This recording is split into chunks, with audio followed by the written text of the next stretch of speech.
Hello everyone, in this video we'll look at how to deal with this early attack from white on this f7 pawn. Let's look at this opening first. Most of the game starts with e4, e5, knight to f3, knight to c6, bishop c4, knight to f6 and then knight to g5, early attack from white on your f7 pawn. Now as a black, most of the time we are confused what to play here and many players tend to play this d5 here. But in this video, I'll tell you an amazing line which you can play and it can win you games on the spot because this d5 won't help much. Because white most of the time will just take this with its e pawn and then you can play knight to a5, then white will give you check, bishop b5 check, you can play c6, pawn capture c6, b capture c6 and then bishop to d3. Now you can play knight to d5, attacking the knight and then knight to f3 and the position is balanced. You have successfully defended your f7 pawn here. However, I will tell you a very interesting line here. Why not play something like bishop to c5? Yes, you can invite white to capture your f7 pawn. So most of the players will play knight captures on f7. You can simply play bishop captures on f2 with a check. Now of course, white has to capture this bishop, so king captures on f2. And then you can play knight captures on e4 with a check. Then white has three options, these three squares for the king. King to g1, king to f1 or king to e1. Let's look at each of them one by one. Suppose white plays king to e1. Then my friend, you won the game on the spot. And most of the players fall for this. Most of the players play king to e1 here. And you won the game on the spot. Let me tell you how. You can simply play queen to h4 check. And now, of course, g3, white has to play g3. Simply knight captures on g3, h captures on g3 and queen captures on h1 with a check.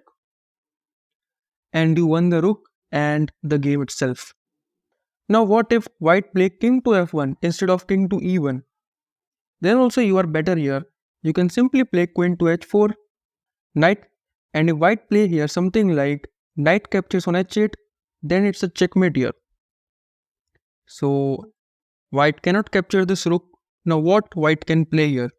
White has to play something like queen to e1 to defend this checkmate.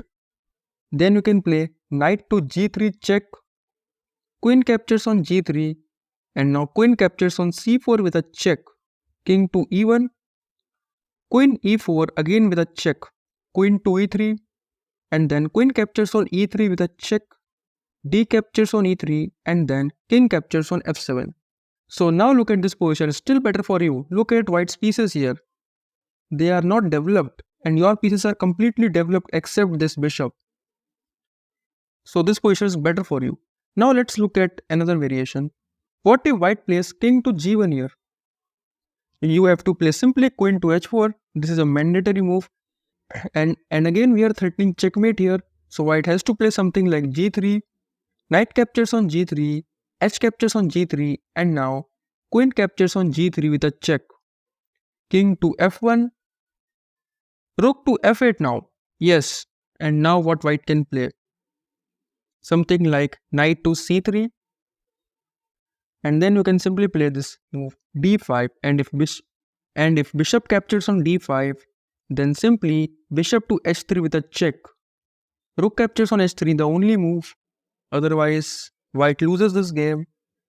And now queen captures on h3, knight to d4 and now look at this position. Computer is showing this position is 0.00 perfectly balanced, but if you look practically, you have so many good opportunities.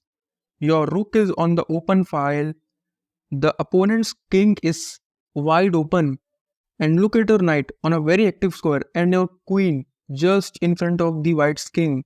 So you have a very active position and so many attacks on the white king. So this position is perfectly better for black practically.